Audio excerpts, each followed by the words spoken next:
Niin tervetuloa kaikki siellä netin ääressä ja myöskin te, jotka olette täällä paikan päällä tänään. Nimeni on Andrea Selving ja työskentelen Evan-kampanjassa. Tänään meillä on erittäin mielenkiintoinen tunti edessä, sitä voin luvata. Keskustelu tapahtuu tänään englanniksi, mutta kysymykset voi tietysti esitellä suomeksi myös. Jag heter Andrea Selving och jobbar i Evas kampanj och det är spännande att vara här ikväll.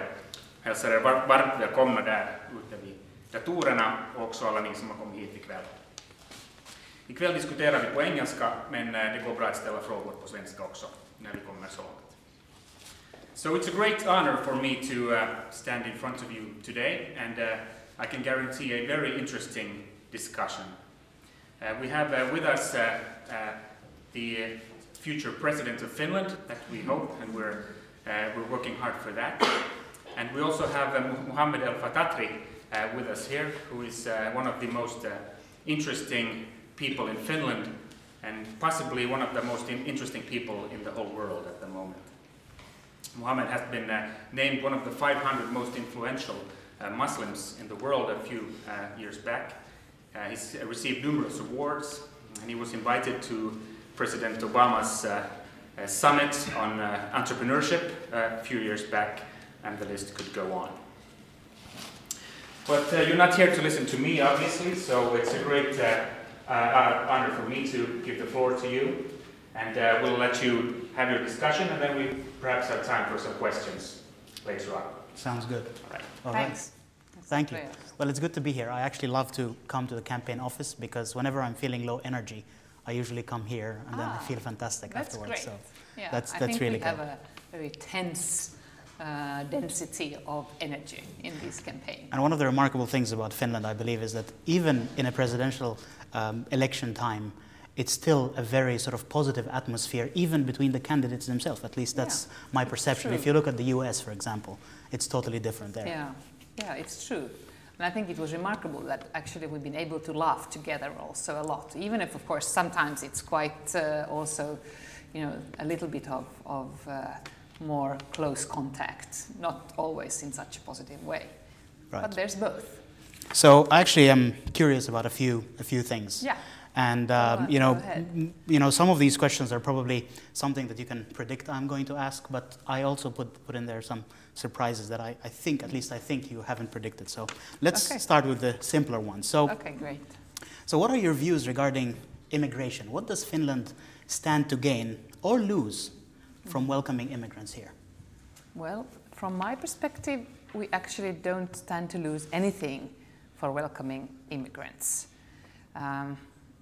Foremost, I think it's a reality that Finland is, in a way, far away from everybody in the world.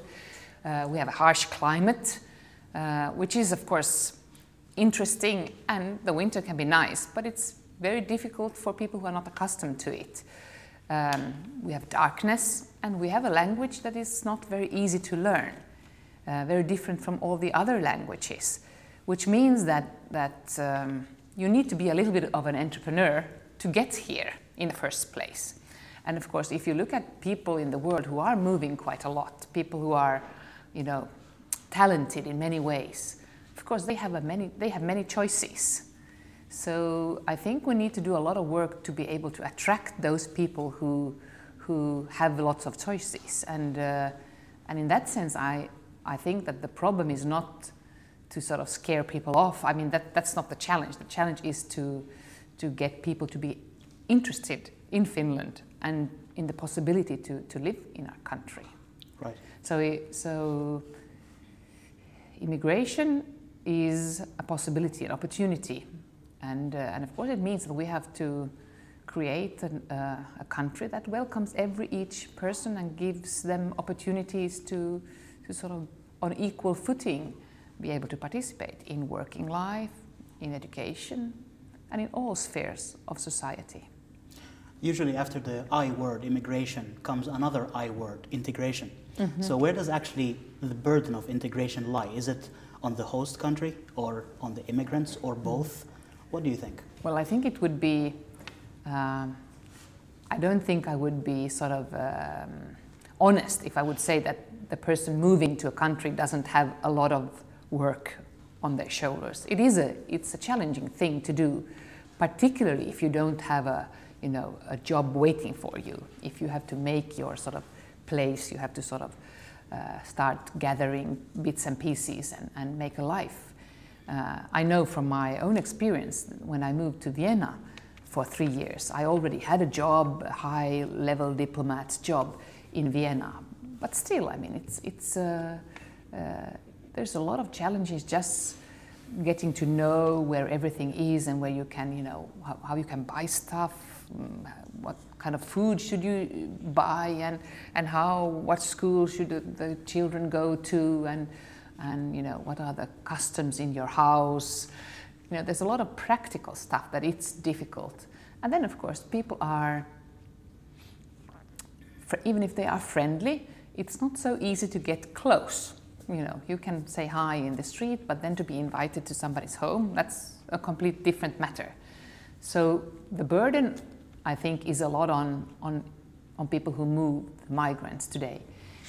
But of course, if you look at the society as a whole, I think we should rethink a little bit and think that, and start talking about what could we do to make it a little bit easier.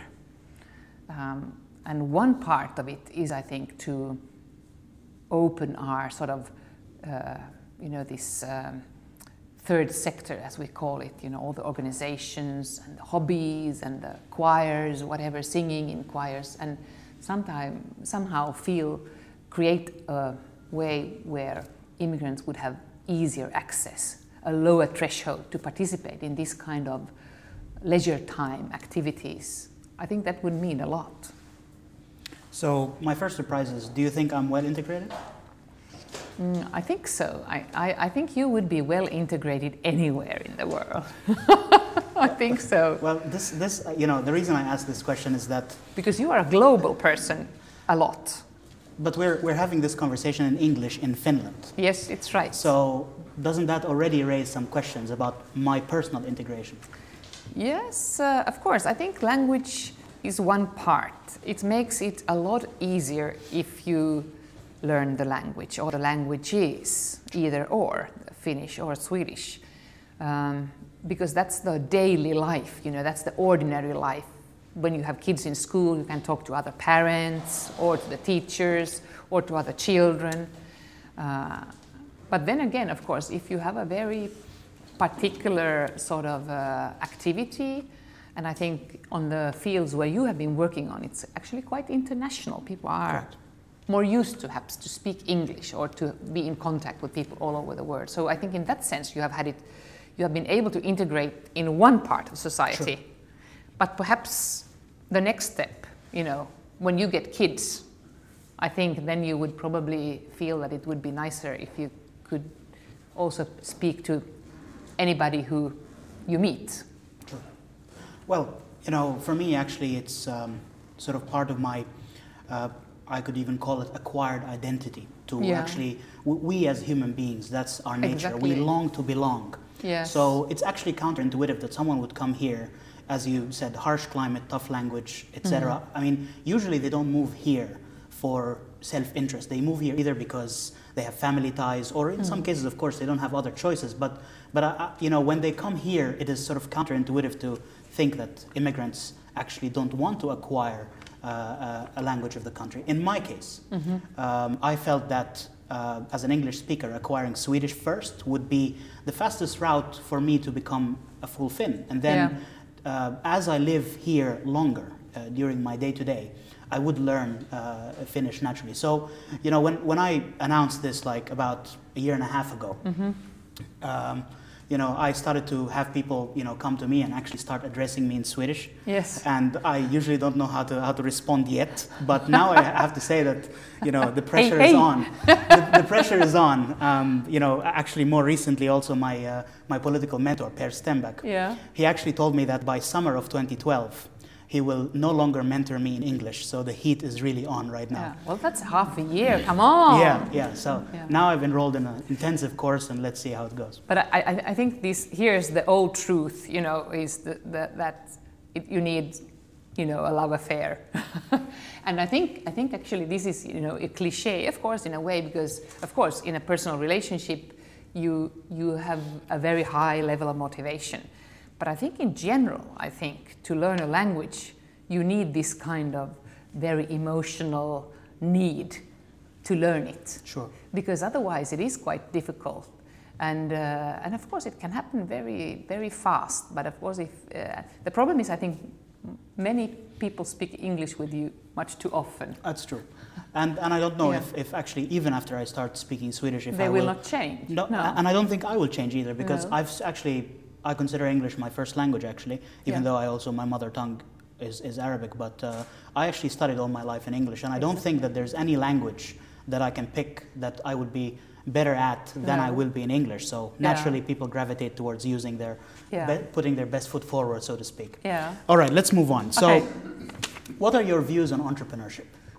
Well, I think entrepreneurship, traditionally one sort of connects it, one links it to companies and the private sector, but in my thinking, I think this is a way of life, a way of thinking, perhaps... A state of mind. Yes, a state of mind. It's part of the personality, and it's the way how you do things. And I think it would be much more needed also in the public sector. And that I think this is one of the challenges that we do have in the Finnish society, that we should look more positively at people who take initiative, who dare say their, speak out, dare give thoughts or ideas in a working environment. With less hierarchies, you know, even the person who is sort of, you know, it's not only the boss who has the good ideas, it should be everybody to be able.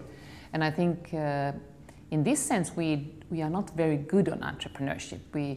We tend to think that only the one on the top should have the right sort of to do crazy ideas. Do you think the young generation thinks the same?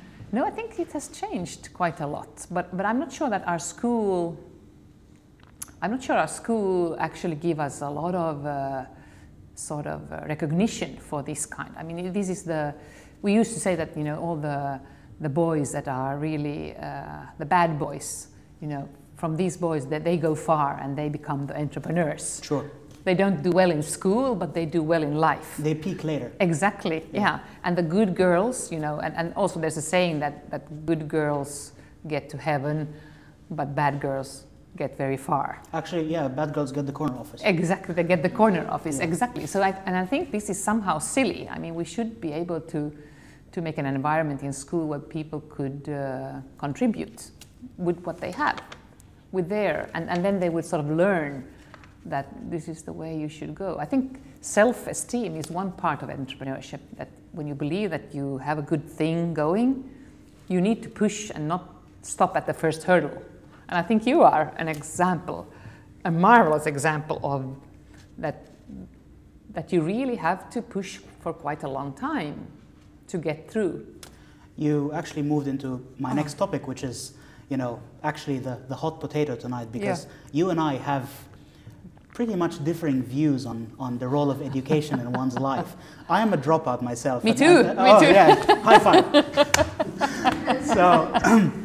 But on a later. Yeah, sure. But what exactly, you know, do you think needs to change? And I would like you to prove me wrong. Why can education work?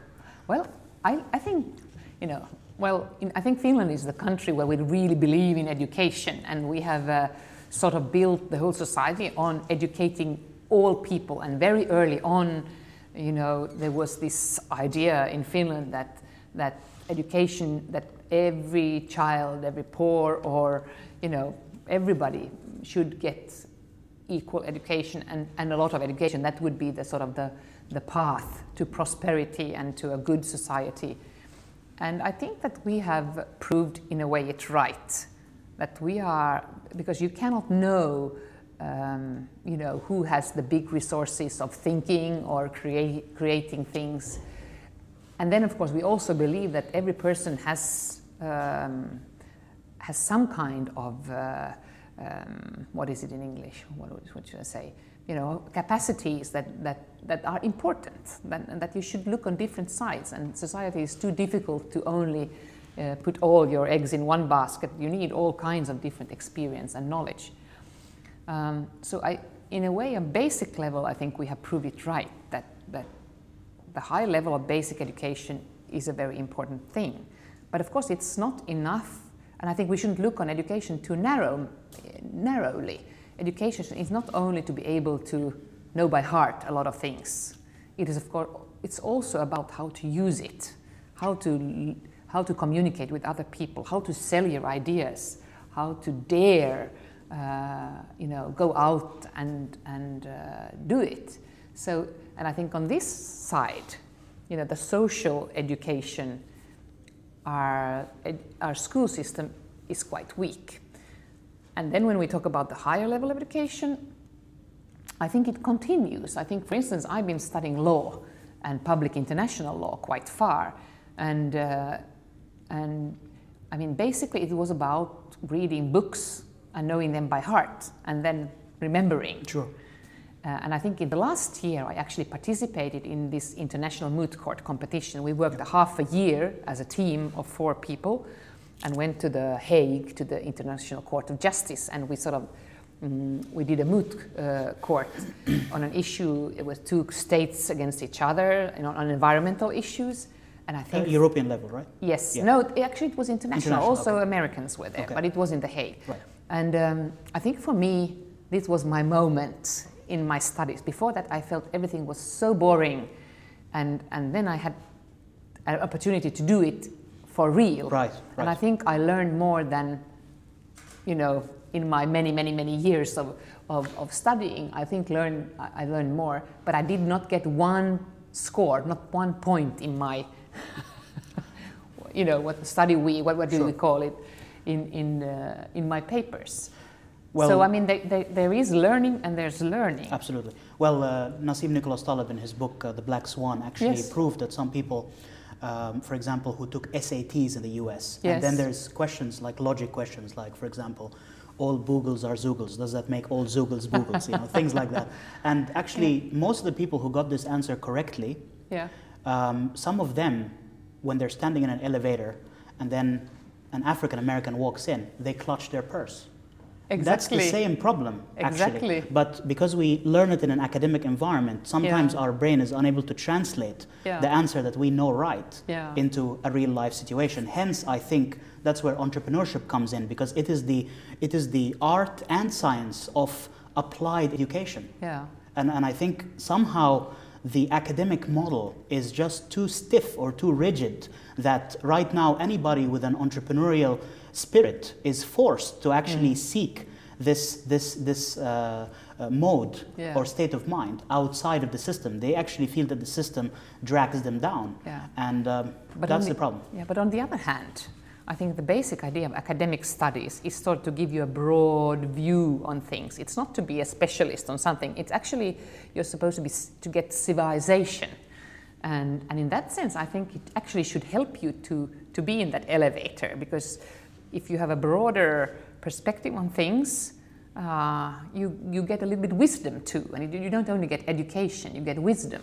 Right. And I think then actually it gets interesting. And I think this is, in a way, perhaps we have lost it a little bit.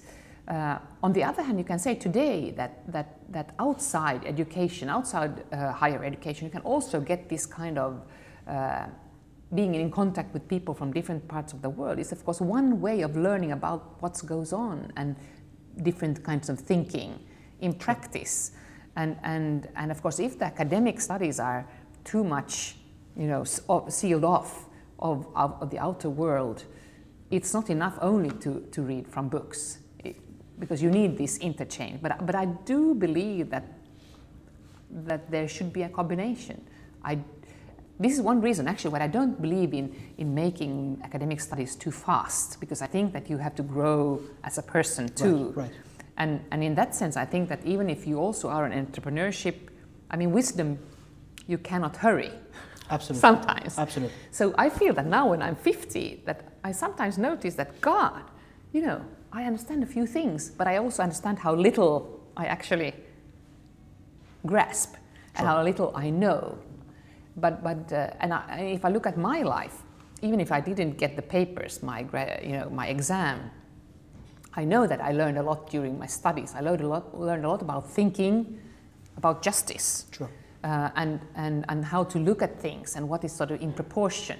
How do you look at society? But I also know that I have learned a lot as a mother. You keep jumping to the next Oh, question. I'm sorry, but Wow. I mean, it's No, not only great. it's what, and I think education is one part, but it's of course not enough. And I think sometimes when you talk about, that who is more competent than the other, and people who have a lot of exams, they tend to sort of overestimate the value of the exam. It is very important, but it doesn't make you complete still. You need also life experience, and this you can get faster by doing Sure. a lot of things, or more slower when you get older. Well, book-wise or street-wise. Of course, basically. everything. It's But I mean, you also can just do a lot of things Right. and get it somehow, the wider perspective. I think being a minority, actually, if you look at this wisdom thing, I claim that it actually is like a gift. It's like I would have got this kind of a gift that I should cherish, because it's a gift to see that my way of life, my being, is not the only thing that exists, and it's not the only right thing that exists in the world. That I immediately need to understand that life can look very differently, already very close. Right. And it's a little bit like like the infant. First the infant thinks that I am the world, and when you get older, you conquer more parts of it, and you realize that this is not the only word, that there exists. Absolutely. And I think that you continue to do that all your life. Not all people do if they stop experiencing things. I think actually any challenge that one faces, including, by the way, being a minority, is actually a blessing in disguise. It's very fertile for opportunity to grow. Yeah. And I think that I'm personally a believer that the universe never gives you a challenge that you aren't capable of conquering. And that's why I loved your statement. I actually loved your statement a couple of days ago on Iltalehti, when you said that, every mother wants to, of course, minimize its children's suffering. But the reality is you can never totally eliminate suffering from life. And the best way to go about it is to just resolve the challenges that you face. So this beautifully ushers in the last question, which is, we know and admire Eva Biaudet, the politician. But tell us something we don't know about Eva Biaudet, the woman, the mother, and the wife. Tell us a little bit about that. Well, I think you know almost everything, and I think in this sense I am an open person. I'm not I don't have a hidden agenda, and I think that one of the things I really feel good about myself now, looking back on my political career and also in this presidential election, is that I feel that I have been sincere to myself all the time, and that I sort of can sleep well at nights, whatever happens. Sure. I think there's a movie at the moment that on the presidential elections, an American movie coming to the theaters, and actually I went to see it, and it talks about the game behind the power game when you want to reach for the presidency, and actually when you sort of make the decisions just to win, you change yourself. Sure. Or you compromise. Sure. On very important things, or you start doing really bad things. And when you get it, it's somehow, if the treasure would have evaporated, sure. You're not happy about it anymore. And I think on this issue, I think that I'm carrying this pearl, this common pearl that we all treasure, of these ideas. We think that how to make society better for all of us. And I think I haven't been compromising it. I think that I'm sort of prepared also to lose for it. And I think this is something that I'm very happy about. The other thing I could tell you about that you probably don't know is that actually I'm a little bit competitive in my somewhere. I know that. You don't need to say everything, And actually, even if being a very city girl, I always lived in the city. Right. During my whole life, and I actually I won second place in a competition for milking cows. Wow, that's brilliant. And I'm very proud of this, and I have this, you know, this diploma on my wall in Latin and everything, and it's really something I'm very proud of. And it was really tough work, I can tell you. And what about Eva Biaudet, the wife? Well, the wife. I'm not a wife for the moment. Well, the partner. The partner. Well, I'm not the easiest. I'm a very emotional person, in good and bad. You know, I have a lot of love and a lot of happiness, but of course a lot of also, you know, I'm not so good at hiding my sorrows and my sad situations, and it can be challenging for the one living beside me. But I'm a very loyal person, and I think my family and my loved ones are the most important people in the world, or they are, and you know, I would do anything for them. That's the. I think that this is the curling mother and the part. I was at Apollo a few days ago, and yeah. and I saw, you know, Eva Biaudet and your partner, you know, on the dance floor, and yeah. there was great chemistry between you, and you know, it seems that things yeah. are really good. Yeah, so, he should get a medal, especially after this election time. I can only imagine. Well, right now I'd love to actually, you know, look at how we're doing with time, by the way. Great. So please engage with us. I would really love to hear some things from the outside as well. The tougher the better. The tougher the better, obviously. Yes, sir. I had a question about being an entrepreneur.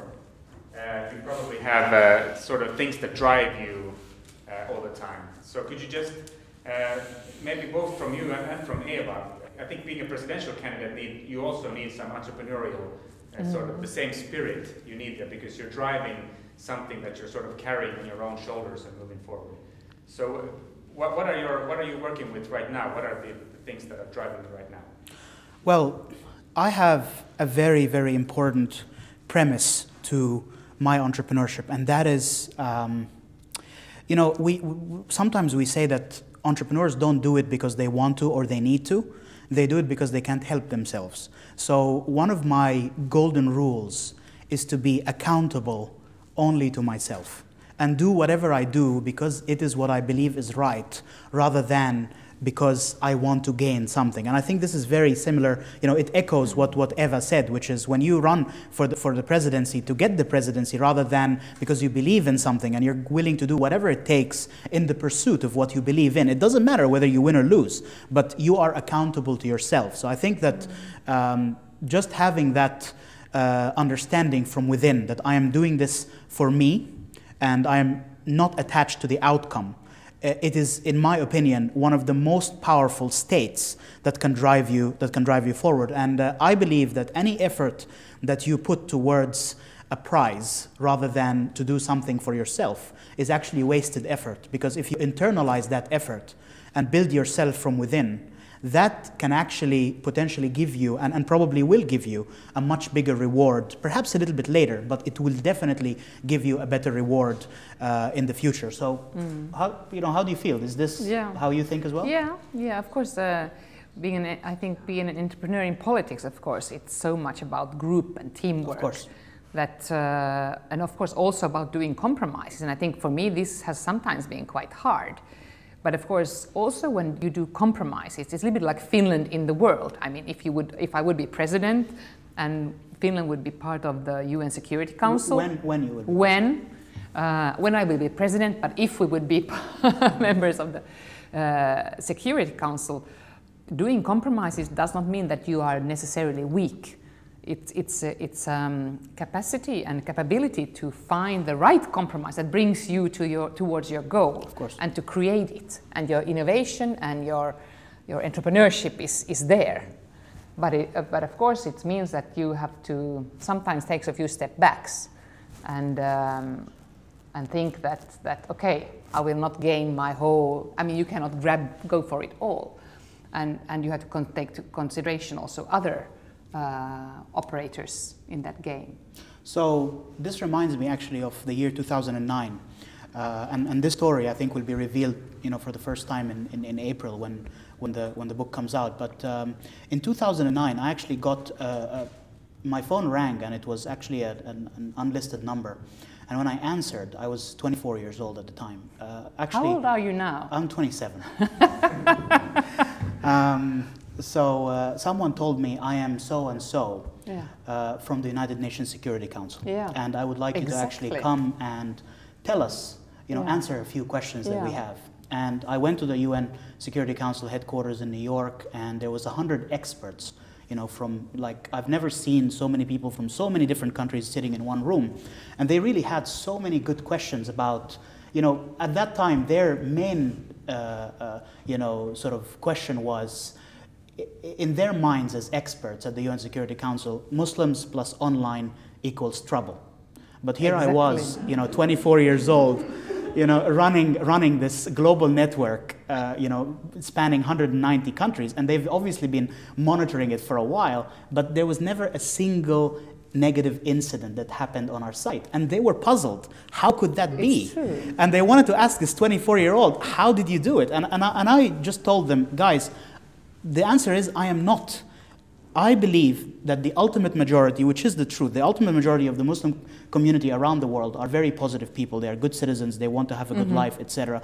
The people that have sinister goals are a very tiny minority. So when you have a network around the world and you empower the people to basically eliminate those fringe elements within themselves, you can sleep well at night. Yeah. And that's what makes Wikipedia run. I mean, try going to a page on Wikipedia and inserting some inaccurate information about any topic, and you will find an army of people going to correct it within a matter of seconds or minutes. So that's true. this is the beauty of technology, and that was what I told them. So, but still, I mean, okay, this is true, but still, I mean, later on, you felt that people were starting to be political on your agenda, saying that on the net. I mean, saying that you shouldn't be allow this or this. That was in the beginning, actually. Was it in the beginning? It was in the beginning, and that was actually one of my personal lessons in terms of governance. So the first thing I did was actually say, you know what, guys. We are a direct, I'm just going to listen to you guys. You form a committee, and actually we did an online election. We actually let people pick that committee from within the users that are going to write the rules of the site. And because we didn't have sort of a neutral platform where all the voices were equally represented, immediately what happened was that people used the knee-jerk reaction, which is, okay, we just want the strictest committee possible to write the rules of the site. And then the rules that they put there were not in line, I believe, with the ultimate vision of the site of a sort of pluralistic, multiple view online community from around the world. So the next wave, which I believe was sort of the real embodiment of an online democracy. Exactly, and you just neglected it. And I rewrote the whole platform, and I set the tone. But then after that, once the tone was set, it actually took a life of its own, and I didn't have to interfere after that. So that was my lesson on democracy. Yeah. Exactly. So when you vote, it's not necessarily freedom for all. Not in the beginning. I mean, for example, I'll let you know. Like, for example, you have a country, and this is obviously a big topic, but you have a country, and then there's a revolution, and then only a few months after the revolution, after decades of non-democracy, you basically expect people just to go to the polls and to already have all the parties fairly represented, and people with the sort of the political depth to be able to make an informed decision. It's a little bit unrealistic. So I think that there is a role sort of to set the agenda, set the tone first, to make sure that all the sides are represented, and then an election is possible, I believe. But do you know that actually this is the same phenomenon? Because we have many times we have discussions on representative democracy or direct democracy, and of course the presidential elections now you choose a person. But if you have sort of, for instance, in Switzerland, you have a lot of votes on thematic issues, and actually the experience, in my view, from there is a little bit similar. That they tend to be sort of less broad-minded. It's always the no that wins, And when you have thematics where the majority should decide on what's right for the minority, it usually is not the liberal side that wins. They tend to be sort of very hard. So in that sense, I think representative democracy tend to be better in the way of taking care of minorities. Of course. In a more generous. So it's a little bit the same, actually. Yes, absolutely. Yeah. So there are other ways than politics to learn these lessons, I believe. And that's true. It's interesting. But I think it's amazing that you were invited to the Security Council, and actually I've been now looking into what would be the role of Finland if we would have the seat in the Security Council, and of course there are a lot of things on the agenda already, because all the crises and the conflicts are already there, and follow up and prevention of outbreaks of conflicts. But there are also possibilities to have sort of thematic things to get them in on the agenda.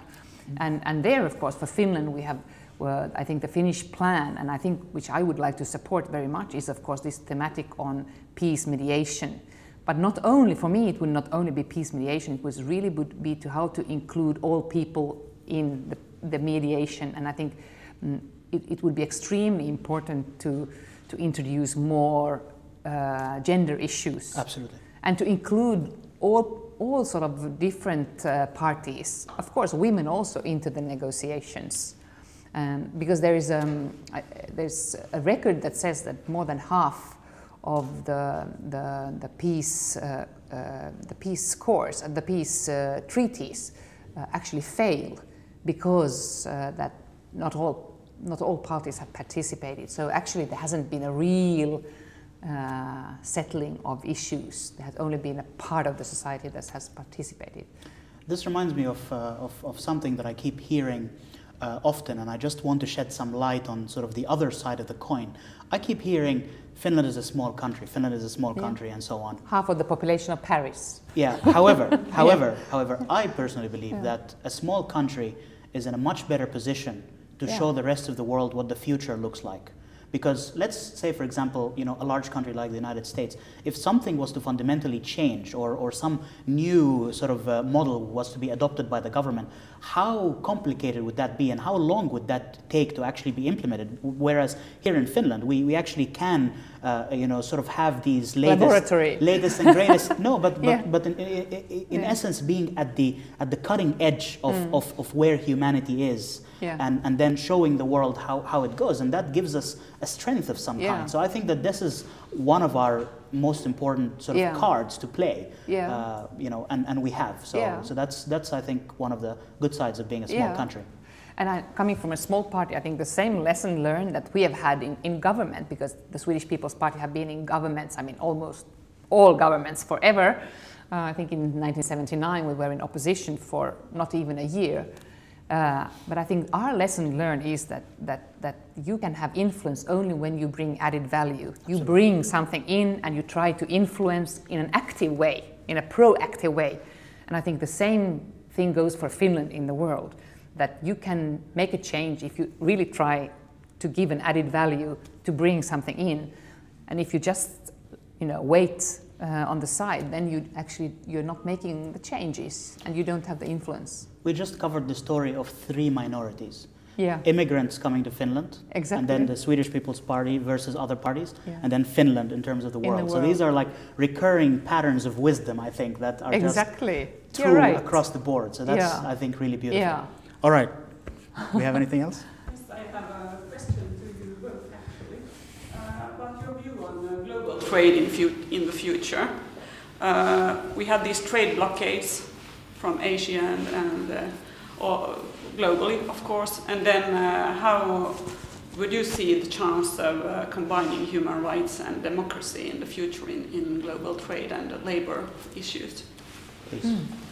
Well, I believe that there's not such a big contradiction as you would think. I think it's because you can see from the biggest, of course, there's a lot of problems also in the biggest international, multinational corporations, but they do more and more have a clear interest in showing a brand where actually you show also high levels of ethics, social responsibility.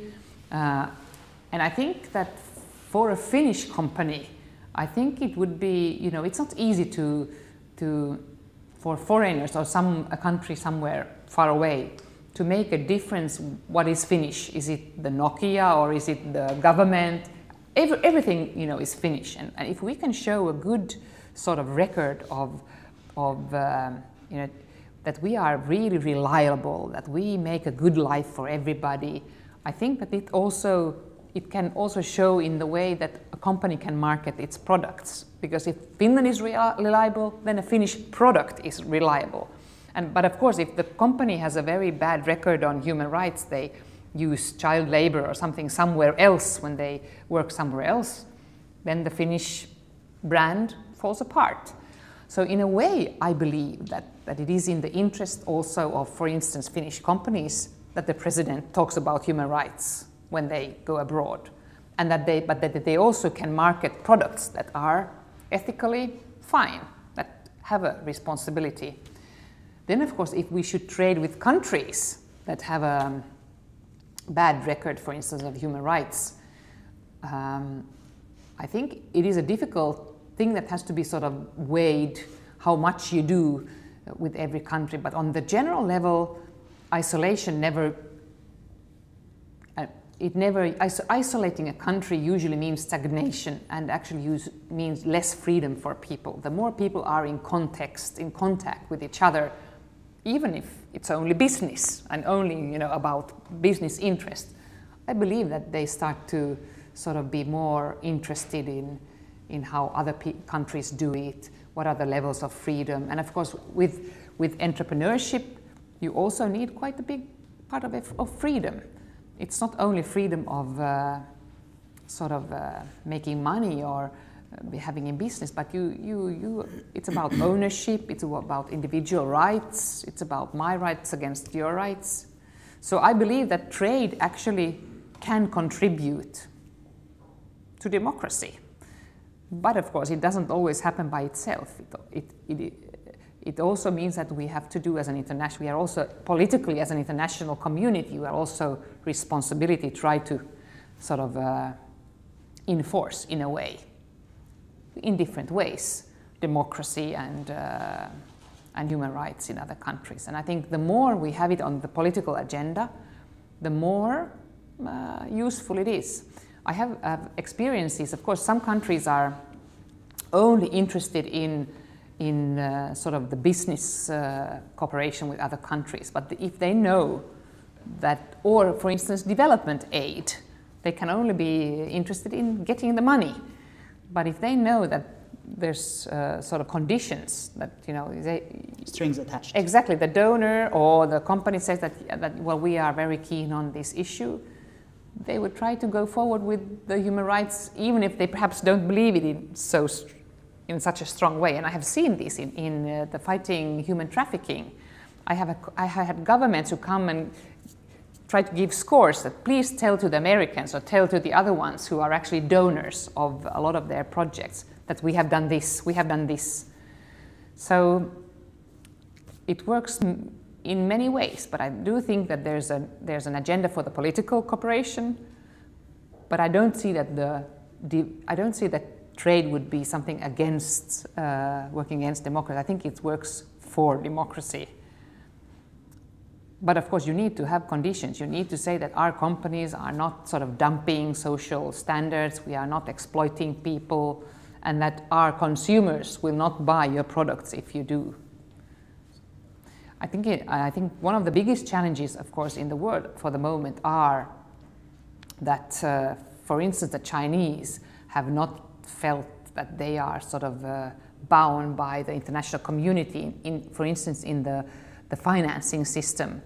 And I was actually very happy that when there was this World Conference on Donors and on Development Aid in Busan a little while ago, they actually got the Chinese to bind themselves to these common agreements on conditions on development aid and financial support to poorer countries.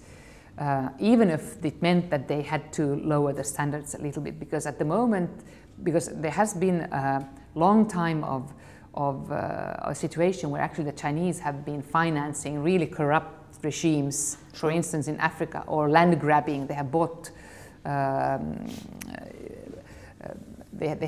bought land just for their own needs, and corrupt regimes, or a little corrupt regimes, have just been selling away land that they would actually need for themselves, perhaps land that they haven't even owned. Sure. And I know, for instance, some of the Arab countries are buying land in Africa because they know that their climate, they are trying to secure food to get products and agricultural production, and of course this has to be settled in a way that is not unjust and unfair. So I think it's good to bind in, for instance, China in the international institutional and the financial institutions, to try to bring them into the multinational way of doing business. I believe that there's also always a sort of a macro view and a micro view, and we heard, you know, from Eva about sort of the global macro view, and from my part, I would like to actually focus on here in Finland, and because the stronger we become, also business-wise, the more leverage we have around the world to make positive change. So I actually have 3 points that I'd like to make. The first one is that from my experience in dealing with so-called corporate citizens, you know, companies that are part of society, here in Finland, the leadership is excellent. Excellent in terms of a very broad worldview. I don't think that I've met very few people here in Finland who are actually driven by the mentality of greed is good. They are driven by other set of values, and that makes us really remarkable when we go out in a business arena. And in the long term, I believe this actually even produces better business results, because you then have more options of people who want to work with you. Yeah. And that is fantastic for competitiveness. The second point I would like to make, you know, that is a positive note. Now, the second point I'd like to make is a challenge that we have. And the challenge is that we have here in Finland, I believe, 2 types of companies that are doing fine. One type is the companies that are just sort of relying on the local market, you know. So Finland is this remarkable kind of economy where you can actually have a number of so-called Me Too companies all doing well. Yeah. So that's fine. But if you're working on a sort of a Finnish or even perhaps a Nordic level, so you're not sort of trying to tackle a global market as such.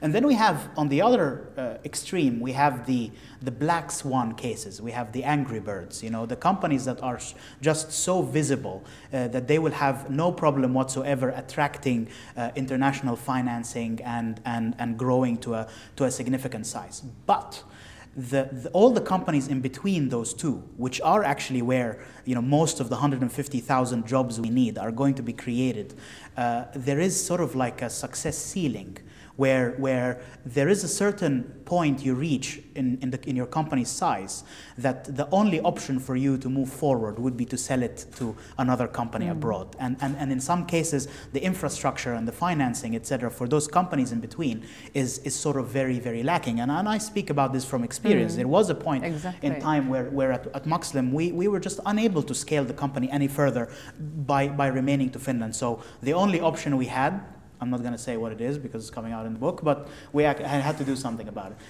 My third point is a self-reflection. Finland, I don't think, will be the labor outsourcing destination of the world. We don't have enough people. And we don't have a lot of natural resources. So what is our best shot? How can we be competitive in the future? I think that our best shot in the future is to be the world's creative mind. And we have to now leverage that as our key strategic competitive advantage and start to really innovate in terms of the business models and how to make ourselves irreplaceable. We have come up with tremendous innovation that has changed the technology world, for example. But because we are sort of, we are so, how should I say, such giving souls. You know, the world has benefited from open source, and the other Silicon Valley, you know, is the most amazing place in terms of using our innovation to make money. But we ourselves, you know, we just give it away for free. So for the joy of it. For the joy of it, which is you know, admirable in a sense. But on the other hand, you can't sort of give yourself to the world without taking care of your own economy and your own jobs and so on. And we know that the conditions of people working in this country are you know, leaps and bounds ahead of many other places. So we have to remain strong. So this is my third point: is that our future is to be the world's creative mind, I believe, and we just have to innovate on that front. Yeah, but I think this is gets us back actually to the education part. That I think that the part of the education, you know, this about the innovative mind and doing this stuff, but then how to sell our ideas and how to sort of get out and do the next steps. I think this is what we are actually lacking. And do you think immigrants can play a role in that? I think, exactly. I think it would be, it is a fantastic perspective. And of course, the thing is with immigrants is that, you know, to have done this kind of change in your world, that you actually made an effort and come to Finland already, it means that you are one of very few people who dare to take these kind of steps in your life. Sure. So of course it means that you have a innovative mind and a more perhaps entrepreneurial mind than perhaps most people in the world. Sure. It's not only among Finns, it's of course among people in the world. So in that sense, I think combining these would be the best advantage and the best opportunity for everybody. I came here when I was 19. It was before Finland was picked as the world's you know, best country, and before Helsinki was picked as the world's most livable city. So you know, I've never pictured myself a trend spotter, but you know, certainly being here has been a fantastic experience. And this is actually one of the things where sometimes I am sort of accused of actually alienating my fellow immigrants when I say that I had a good experience, a ultimately positive experience. You know, like look, you read the book. You know, I did. You know the details. Yeah, I really had a very fantastic journey so far. Yes, you had. And I think that we just need to identify the areas in my story where perhaps luck played a role, and then go there and then just create a model where luck is no longer needed. Yeah, and I think you're right, and I think this kind of your spirit can of course also, people can get bit by you, and exactly, and I think this would be to have this sort of this power engine that would actually give something, because I think one part of the negative climate in Finland, what it actually does, and you know, these kind of racist ideas or hate speech or whatever that people hear, immigrants hear, visible minorities here in the street, is that they somehow eat you from within. You know, when you hear this kind of negative, that you're not belong, you don't have a right to be here or whatever, it actually takes away everything that have brought you so far. You know, this daring, that I have a right to try and I can be happy and I have a right to pursue happiness as anybody else, and somehow it makes you feel smaller, and you don't want to be visible. You want to just try to, you know, to walk around the corner and not that everybody nobody sees you. So I think this is actually why not only it is of course unethical and of course against a person's human rights and it's discriminatory, but it also actually is so bad for society, because it actually makes you do less, and it makes you less stronger in believing yourself that you can make change with your own life and with the life around us, and less contributive to society, of course. Are you ready for one more surprise? I'm not sure. What's on your iTunes playlist? Oh God, I don't have an iTunes playlist. I have children, for God's sake. What music what do you listen I have to? children for? I just want to know. They make the list for me. So what music do you listen to? Well, my latest are Adele and Red Hot Chili Peppers. That's But of course I listen to all different kinds, and I have had the pleasure of having quite big children already, so they actually serve me quite a lot. So I don't need a list of my own. We have to go try this cow milking one day. Yes, we have to. Sounds good. Yeah. All right. Great. Thank you. Thank you so much. Thank you so much. Thank you. Thank you. Eli kiitoksia kaikille ja muistakaa, sunnuntaina äänestetään ja numero on 8. Och sen röstar vi och Evas nummer är 8.